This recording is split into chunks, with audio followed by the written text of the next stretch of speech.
Hello, everyone, and welcome back to the MA English Cafe. I'm Ben, here with my co-host Jenny. Today, we're diving into a topic that's incredibly important and close to our hearts: volunteering and charity. It's all about giving back to society, but we'll also talk about the amazing benefits it has for us as individuals. We'll share some touching, useful, and even funny stories from our own experiences. This isn't just a lesson, it's a conversation about finding purpose and making a real difference. That's right, Ben. The phrase community service might sound a little formal, but it's really about being a part of something bigger. It's about helping others without expecting anything in return. For example, a nonprofit organization is a group that uses its money to help people, not to make a profit for itself. It's what you might call a charity. These organizations rely on volunteers, people who freely offer their time and skills to help. Exactly. I remember my first time volunteering at a local nursing home. I was a little nervous at first, just thinking about the language, but it was one of the most rewarding experiences of my life. I spent a few hours just listening to the residents' stories. One man, a retired musician, told me about his life as a jazz trumpet player. We spent the whole afternoon laughing and talking. I wasn't distributing anything or organizing an event. I was just there, listening. That simple act of giving back meant the world to him and to me. It reminded me that volunteering isn't always about grand gestures. Sometimes it's about connection. That's a beautiful story, Ben. It truly shows that the simplest acts can have the biggest impact. It's about more than just words. It's about showing up and caring. And a lot of our vocabulary around this topic is tied to those feelings. Words like empathy, compassion, and selflessness are all part of the language of giving. Absolutely. And we hope you're feeling that connection with us as well. If you're enjoying our conversation and finding this episode helpful for your English skills, please take a moment to hit that like button right now. It helps us a lot. And while you're at it, be sure to subscribe to the MA English channel. Your support is what allows us to keep creating these valuable English lessons for you. Join our community and let's work together to improve your English and make a positive impact. We're constantly putting out new content, so you don't want to miss out. So, on the more practical side of things, Ben, I recently volunteered at a food bank. It was an amazing experience, but it was also a little crazy. We were a group of about 20 volunteers, and our main task was meal distribution.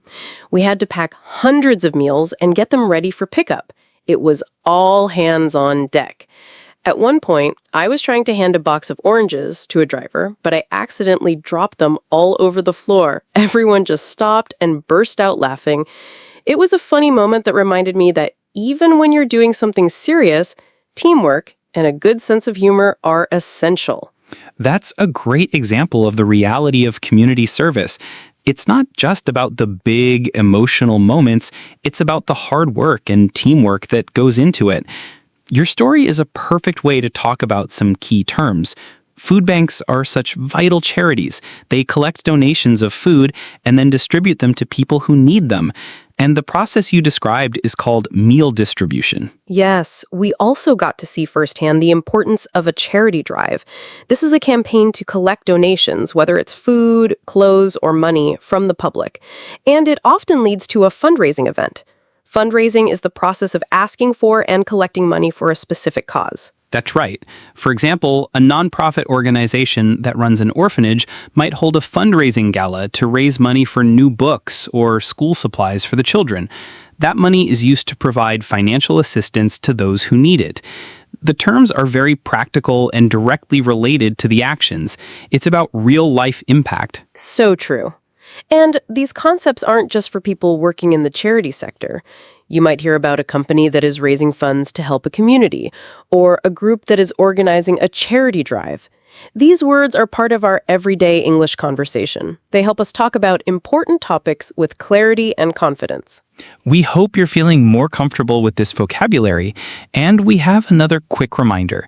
If you're getting value from this episode and are learning how to talk about these important topics, please hit that like button and consider sharing it with your friends. And if you haven't already, make sure you subscribe to the MA English channel and turn on notifications so you don't miss out on any of our future lessons. Every episode is a chance to improve your English and expand your vocabulary in a practical way. Now for the final part of our episode. We've talked about some amazing experiences, but we want to make sure you have a solid grasp of the key words and phrases related to volunteering and charity. So let's get into these specifics. First, let's talk about homeless shelters. This is a place that provides temporary housing and often food and services for people who are homeless. You might volunteer at a homeless shelter to serve meals or organize clothing. Another one is animal rescue. This refers to the act of saving animals from dangerous situations. A volunteer at an animal rescue organization might help care for animals, clean their living spaces, or find them forever homes. And then we have environmental cleanup. This is when a group of people, often volunteers, work together to clean up a specific area, like a beach, a park, or a forest. The goal is to protect nature and keep our environment healthy. We also have financial assistance. This is when a charity or an organization provides money to people in need, perhaps to help them pay rent, medical bills, or buy groceries. It's a key part of what many nonprofits do. And let's not forget mentoring. This is when an experienced person helps and guides a less experienced person. A volunteer might mentor a young student to help them with their studies or to give them career advice. It's a very personal and impactful form of volunteering.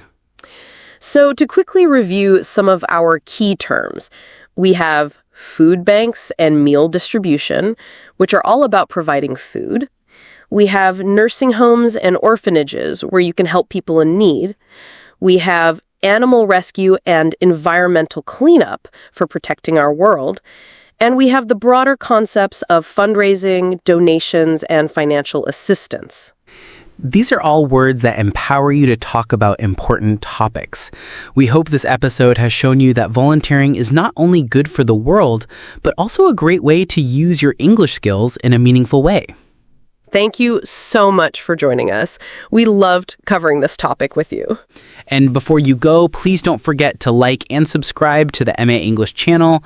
Your support helps us create more great content to help you improve English and boost your fluency. We'll see you next time at the MA English Cafe.